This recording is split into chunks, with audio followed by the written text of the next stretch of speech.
So, hi, hello. Hello. Hello. Nice to meet you. Yeah, you too. Paname City Records, 313 vinyl collective, Palmspree Records.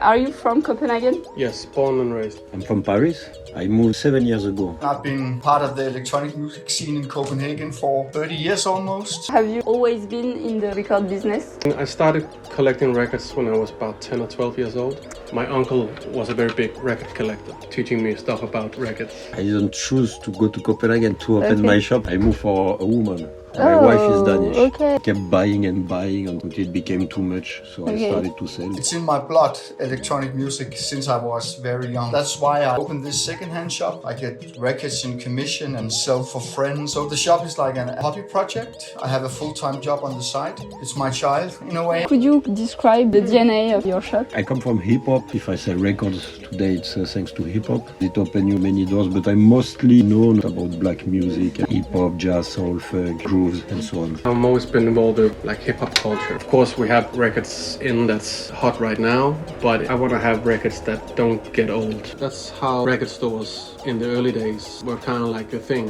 When vinyl was the primary medium, people went into the record stores to get the new, fresh, hot sound. Yeah. So I really want to maintain that, and that's the funniest part. Of course, we know people should know about music history in the past and all the things that came before. Nobody invented anything. I'm definitely looking towards classic electronic secondhand. You know, old Detroit stuff, underground resistance, original Chicago house, Berlin style, basic channel, old English style, warp, V12. I've had the space for 10 years. The question is, when did it turn into a record store? Because we were a gallery at the beginning. It's been a slow Progression and progression into evolution. Yes, for sure, yeah. But I feel like a big part of vinyl culture that I love is the artwork behind the covers. Yeah, for sure. When you enter a record shop, you can feel also like in a gallery. Who do you feel like has the best selection? Besides hair, you Yeah.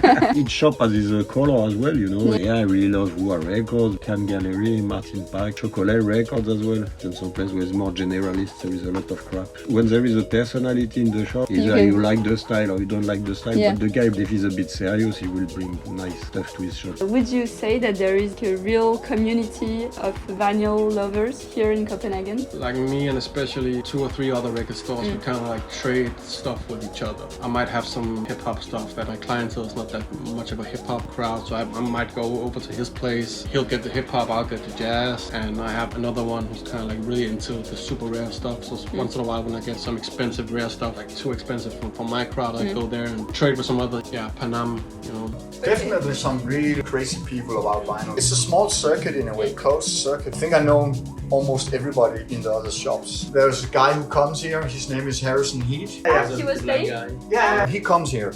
You can feel the pure essence about love of the music. I mean, we have some DJs, but so many DJs have turned digital in the last many years. And now that we're talking about the fact that you have more and more DJs just mixing with USB discs, why do you love vinyls, and especially why for DJing? Because we can think that it's maybe less creative to mix on vinyls because you have less tracks and you can't make loops, for example. I see DJing personally is like doing a radio show. For that, it doesn't matter for me if it's vinyl or CDJ. The important is like how you present the music. Then again, you know, like vinyl, there's so many things that can go wrong. I think it tends to give DJing a bit more dynamics because, you know, all of a sudden you're there and you can't really loop it up. You know, you gotta figure out something, you know. So then a bit more of artistic accidents happen. Love it because it's something that you touch, something happens when you open a vinyl. It's a format we used to have. Hip-hop and techno brought back the records beginning of middle of the 90s, I think. It's something like you don't explain, right? Love. Yes. And with records, you tend to respect more your selection, what you brought. When you're playing in CDJ, you can play whatever. With one key, you have like millions of tracks. When you bring a certain amount of records, that's what you're gonna do. Yeah. Where, if you can say, you find your records you want to sell here? The second-hand stuff, it's mainly people who come into the store and want to sell their records. That's a bit more random. Like I can control if I want to buy them or if I don't want to buy them. Then with the new albums, big mix of distribution companies, mainly in Europe, and then get a lot of stuff either directly from the artists or from their record labels. What's your favorite club in the city? I have this monthly night at this place called Søhesten. Play there once a month. Mesteren og Lærling. Yes, Small we've place. been also there. Probably the smallest dance floor in town, you know.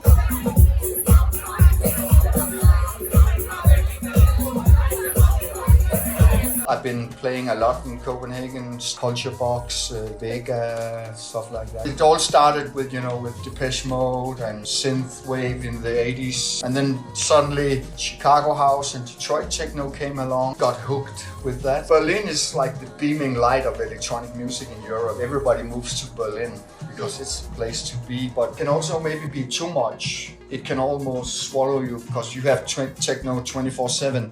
I never did drugs because the music really talked to me in a way where I didn't need any substance abuse or whatever. I really get high on the music. But I feel like it's becoming more and more normal to listen to techno. It's not something for drug addicts. It's changing people's mind. Changes. When Chicago House and Detroit Techno really came and boomed, and Second Summer of Love in England in 86, 88 or whenever it was, and there was a lot of English people on acid and everybody was scared because it was new. They didn't really know what to expect from the club scene. And then suddenly you start getting organized clubs, get put into order in a way. It's not so hedonistic as it used to be. Now we have the clubs in Denmark really take care about no sexual abuse and we're open to everybody. That's what I like about the techno scene, come as you are. And the way that you can club in a safe space is really important.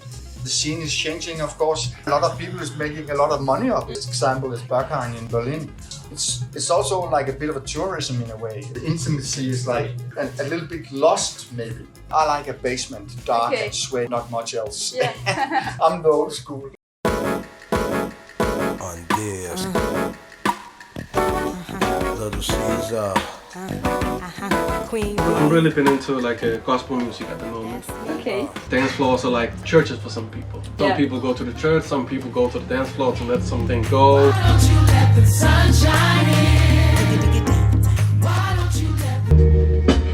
I bought it to my friend at Palmspree actually.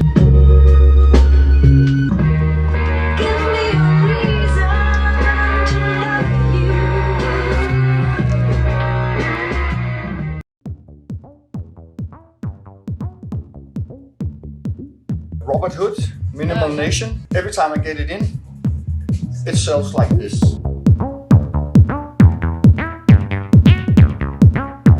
Italian guys from Naples, by far the best selling record in the store last year. We sold about 200 copies.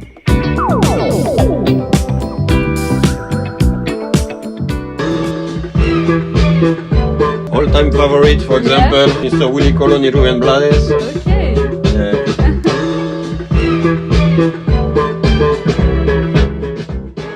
Electronic Warfare from the Underground Resistance. Eddie Flash and Folks. All that early Detroit stuff I really love and will never sell.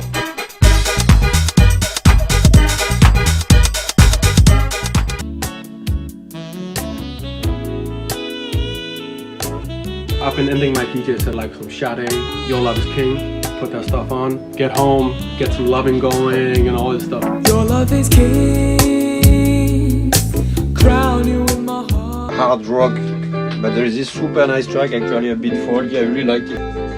I see